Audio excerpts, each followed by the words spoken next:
Hi friends, இன்றைக்கி நம்ம கிச்சனில் தேங்காய் நாரை வச்சு தான் நிறைய டிப்ஸ் பார்க்க போகிறோம். தேங்காய் வாங்கிட்டு வந்து அந்த தேங்காய் நாரை நம்ம தூக்கி தூரம் தான் போடுவோம். தேங்காய் மட்டும்தான் யூஸ் பண்ணுவோம். அப்படி இருக்கக்கூடிய இந்த தேங்காய் நாரில் நம்ம நிறைய விஷயங்களுக்கு இந்த தேங்காய் நாரை நம்ம யூஸ் பண்ணலாம்.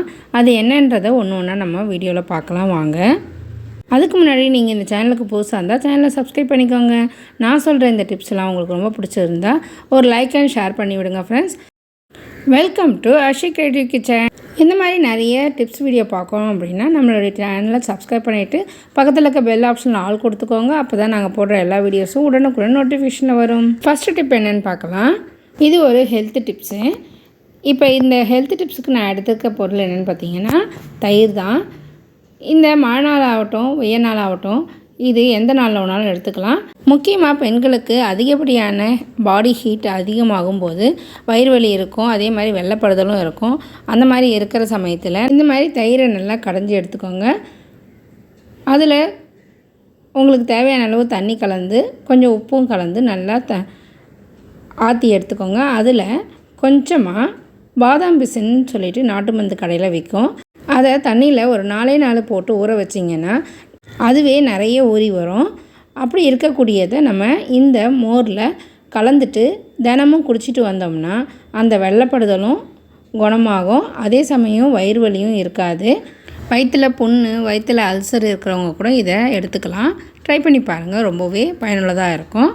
நெக்ஸ்ட் டிப்பு நம்ம தேங்காய் நாரை வச்சு தான் பார்க்க போகிறோம். தேங்காவை உடச்ச உடனே அதுக்கு அடியில் இருக்கக்கூடிய அந்த குடுமியை தூக்கி தூரம் தான் போடுவோம். அந்த குடுமியை இந்த மாதிரி எடுத்து சமமாக கட் பண்ணி அதில் ஒரு குச்சி மாதிரி ஏதாவது வச்சு அதில் நல்லா கட்டி விட்டுடுங்க. அது எதுக்குன்னு பார்த்தீங்கன்னா இதை நம்ம தோசைக்கல்லில் எண்ணெய் தேய்க்கிறதுக்கு தான் யூஸ் பண்ண போகிறோம். இதுக்காக நம்ம வெளியில் செலவு பண்ணி கடையில் வாங்க வேண்டாம்.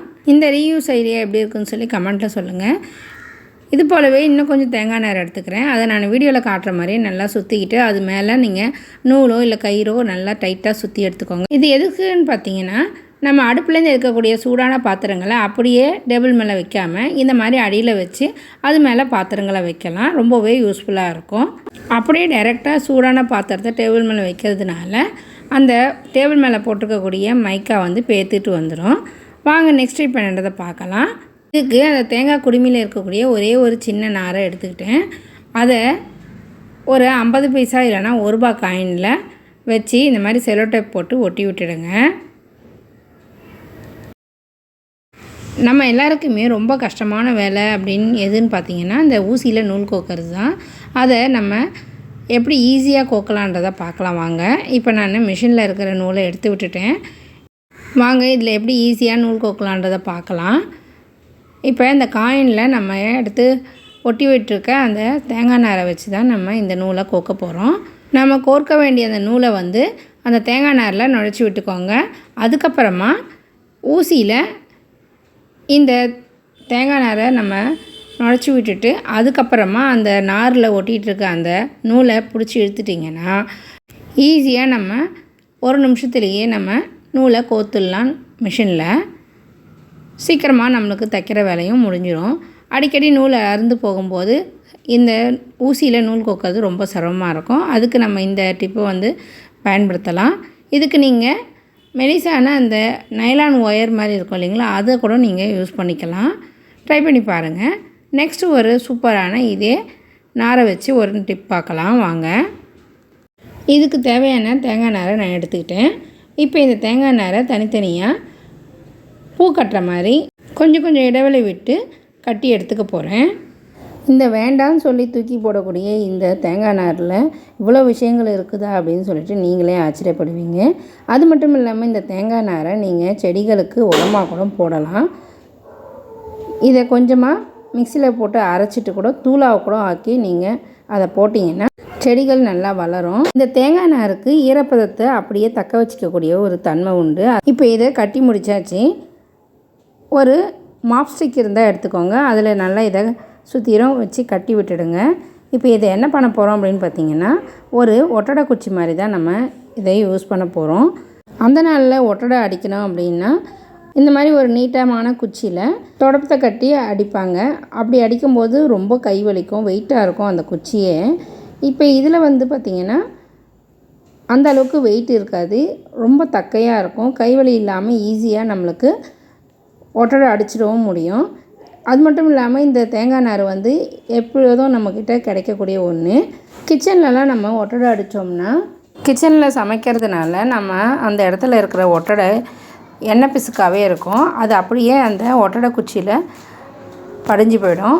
அதை க்ளீன் பண்ணுறதுக்கு ரொம்ப கஷ்டமாக இருக்கும். ஆனால் இதே இந்த தேங்காய் நார் வச்சு இந்த ஒட்டடை குச்சியில் நீங்கள் ஒட்டடை அடிச்சிங்கன்னா அடுத்து அந்த தேங்காய் நாரை வந்து நம்ம எடுத்து போட்டு வேறு கூட அதில் வச்சு கட்டிக்கலாம்.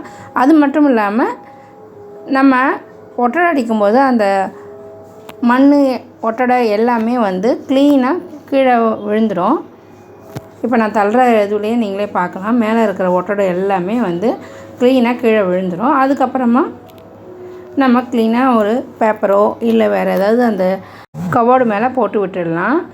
பாருங்கள் அந்த ஒட்டடை குச்சியில் எந்த அளவுக்கு ஒட்டடை பிடிச்சிட்டு வந்திருக்குது அப்படின்ட்டு. நான் ஒட்டடை அடிக்கும் போதே நீங்கள் கவனிச்சிருந்தால் மேலேருந்து எவ்வளோ மண் கொட்டுதுன்ட்டும், நம்ம தொடப்பத்தை வச்சு பெருக்கும்போது எந்த அளவுக்கு வருமோ அதே மாதிரி இந்த ஒட்டடை குச்சியை வச்சு பெருக்கும் போதும் நம்மளுக்கு வந்துடும். அந்த அளவுக்கு இந்த தேங்காய் நாரை வச்சு நம்ம ஈஸியாக சுத்தம் பண்ணி எடுத்துடலாம். இந்த தேங்காய் நாரை நம்ம வீணாக போச்சுன்னா தூக்கி போட்டுட்டு வேறு கூட நம்ம எடுத்துக்கலாம். பாருங்கள் எந்த அளவுக்கு மேலேருந்து க்ளீன் பண்ணுறதுக்கு ரொம்பவே ஈஸியாக இருந்தது, கை வலியும் இல்லாமல் இருந்தது. நம்ம ஒட்டடை குச்சி ஹைட்டாக பெருசாக இருக்குதுன்றதுக்காக நம்ம தூக்கி ஒட்டடை அடிக்கும்போது கைவலி தான் நிறைய மிஞ்சும். ஆனால் இப்போ இந்த தேங்காய் நாரை வந்து ஈஸியாக இருக்குது. நீங்களும் இதே மாதிரி ட்ரை பண்ணி பாருங்கள். அது மட்டும் இல்லாமல் நம்ம இந்த மாதிரி உயரமான இடங்களில் நம்ம க்ளீன் பண்ணோம் அப்படின்னா, க்ளீன் பண்ணி முடித்த உடனே அந்த இடத்துல அந்த கபோர்டு மேலே இல்லை பீரோ மேலேலாம் ஒரு கவரோ இல்லைன்னா ஏதாவது நியூஸ் பேப்பர் மாதிரி நம்ம போட்டு வச்சிட்டோம்னா நெக்ஸ்ட் டைம் நம்ம ஒட்டடை அடிக்கும்போது அந்த நியூஸ் பேப்பரை அப்படியே சுருட்டி எடுத்து குப்பையில் போட்டுடலாம். ஒட்டடை எல்லாம் அந்த பேப்பர் மேலே தான் இருக்கும், நம்மளுக்கு எடுத்து தூக்கி போடுறதுக்கு வசதியாகவும் இருக்கும். ட்ரை பண்ணி பாருங்கள். இப்போ நான் இதை நல்லா ஒட்டடை அடித்து முடிச்சிட்டேன். எந்த அளவுக்கு ஒட்டடை அந்த குச்சியில் அந்த தேங்காய் நாரில் ஒட்டிகிட்டு வந்திருக்கு பாருங்கள். இப்போ இதுக்கு அப்புறம் என்ன பண்ண போகிறேன்னா, ஒரு சாக்ஸ் மாதிரி எடுத்துக்கிட்டேன். நீங்கள் வேணால் ஒரு துணி கூட எடுத்துக்கோங்க. அந்த சாக்ஸை வந்து அந்த நார் மேலேயே நல்லா மாட்டி விட்டுட்டு அந்த சாக்ஸில் கொஞ்சமாக ஈரத்தை நல்லா தொட்டு புழிஞ்சிட்டு அதுக்கப்புறமா இதை மாட்டி விட்டுட்டு அந்த இடத்த தொடச்சி எடுத்தேன்னா மீதி இருக்கிற மண் ஒட்டடை எல்லாமே அந்த ஈர சாக்ஸில் ஒட்டிகிட்டு வந்துடும். அதுக்கப்புறமா கம்ப்ளீட்டாக அது காஞ்சிட்ட பிறகு அந்த கபோர்டு மேலே பேப்பரோ இல்லைன்னா ஏதாவது ஒரு சேலை மாதிரி கூட நம்ம போட்டு விடலாம். பீரோ மேலாம் ஒரு சேலை போட்டு விட்டோம்னா நம்மளுக்கு ஒட்டடை திரும்பவும் படியும் போது இந்த கபோர்டு மேலே பீரோ மேலாம் நம்மளுக்கு க்ளீன் பண்ணுறதுக்கு ஈஸியாக இருக்கும். அடுத்த முறை பாருங்கள் எந்த அளவுக்கு வந்திருக்குது அப்படின்னு சொல்லிட்டு. ஓகே ஃப்ரெண்ட்ஸ், நான் சொன்ன இந்த டிப்ஸ் எல்லாமே உங்களுக்கு ரொம்பவே யூஸ்ஃபுல்லாக இருக்கும்னு நினைக்கிறேன். யூஸ்ஃபுல்லாக இருந்துச்சுன்னா ஒரு லைக் அண்ட் ஷேர் பண்ணி விடுங்க. மறக்காமல் சேனலையும் சப்ஸ்கிரைப் பண்ணிக்கோங்க. பாருங்கள் அந்த ஈர சாக்ஸில் எவ்வளோ ஒட்டடையும் ஒட்டிட்டு வந்துருச்சு. அடுத்ததாக ஒரு சூப்பரான டிப்ஸ் பார்க்கலாம். நம்ம கிச்சனில் எப்பயுமே இருக்கக்கூடிய ஒரு பொருள் என்னென்னு பார்த்தீங்கன்னா இந்த ஸ்க்ரூ ட்ரைவர். எதுக்குன்னு பார்த்தீங்கன்னா நம்மளுக்கு குக்கரோட மூடி கைப்பிடி அடிக்கடி வந்து லூஸ் ஆகிடும். அந்த மாதிரி இருக்கும்போது அதை டைட் பண்ணுறதுக்கு இந்த ஸ்க்ரூ ட்ரைவர் எப்பயுமே கிச்சனில் இருக்க இம்பார்ட்டண்ட் பொருட்களில் இதுவும் ஒன்றா இருக்கணும் நம்மக்கிட்ட. அப்போ தான் வந்து அடிக்கடி அந்த ஸ்க்ரூ வந்து லூஸ் ஆகிடுச்சுன்னா நம்ம திரும்பவும் டைட் பண்ணுறதுக்கு வசதியாக இருக்கும். கிச்சனில் ஸ்பூனு, நைஃபு, கரண்டி இதெல்லாம் எப்படி முக்கியமாக ஒரு இடத்துல வைப்போமோ அதே மாதிரி இதையும் அந்த இடத்துல வச்சு விட்டுட்டோம்னா நம்மளுக்கு அந்த ஸ்க்ரூவை டைட் பண்ணுறதுக்கு ஈஸியாக இருக்கும். இப்போ இந்த ஸ்க்ரூ லூஸாக இருக்கிறதுனால அதில் ஒரு நூலை கட்டி விட்டுட்டு அதுக்கப்புறமா அந்த மூடியில் வச்சு அதை டைட் பண்ணி விட்டுட்டோம்னா ரொம்ப நாளைக்கு அந்த மூடியில் இருக்கிற அந்த கைப்பிடி வந்து ஆடாமல் அப்படியே இருக்கும். இதில் நம்ம நெயில் பாலிஷ்லாம் வச்சோம்னா குக்கர் சூடேறும்போது அந்த நெயில் பாலிஷ் வந்து கொஞ்சம் கொஞ்சமாக உருகி அது போயிடும். அதனால் திரும்பவும் அது ஆட தான் செய்யும். அதுக்கு நம்ம இந்த மாதிரி ஒரு நூல் மாதிரி வச்சு அந்த ஸ்க்ரூவில் கட்டிட்டு அதுக்கப்புறமா அதை வச்சு டைட் பண்ணோம்னா அந்த குக்கர் மூடியோட அந்த கைப்பிடி எப்போதுமே கழண்டி வராமல் இருக்கும். ட்ரை பண்ணி பாருங்கள். கிச்சனில் இருக்கக்கூடிய முக்கியமான பொருட்களில் இந்த ஸ்க்ரூ ட்ரைவரும் ஒன்றா நம்ம வச்சுருக்கணும். எப்பயுமே நைஃப் கூட இதை வச்சிட்டோம்னா தேவைப்படும் போது எடுத்து யூஸ் பண்ணுறதுக்கு வசதியாக இருக்கும். நெக்ஸ்ட் டிப்பு, இந்த மழை காலத்துக்கு ஏற்ற மாதிரி எப்போதும் நம்ம வீடு ஈரத்தன்மை இல்லாமல் சுத்தமாக இருக்கிறதுக்கு இந்த டிப்ஸு உங்களுக்கு யூஸ் ஆகும். இதுக்கு நான் திரும்பவும் அந்த தேங்காய் நாரை தான் எடுத்துருக்கிறேன். இந்த தேங்காய் நாரை இந்த மாதிரி நல்லா பிச்சு பிச்சு எடுத்துக்கோங்க, நிறைய எடுத்துக்கோங்க. இது எதுக்குன்னு பார்த்தீங்கன்னா, நம்ம வீட்டில் மேட்டுலாம் எப்போதும் இந்த மழை நாளில் ஈரமாகவே இருக்கும். சீக்கிரம் காய வைக்கிறதுக்கு ரொம்பவே கஷ்டமாக இருக்கும். அதுக்கு இந்த மேட்டு ஈரமாக இல்லாமல் எப்போதும் சுத்தமாக க்ளீனாக இருக்கிறதுக்கு இந்த டிப்ஸு உங்களுக்கு ரொம்பவே யூஸ்ஃபுல்லாக இருக்கும்.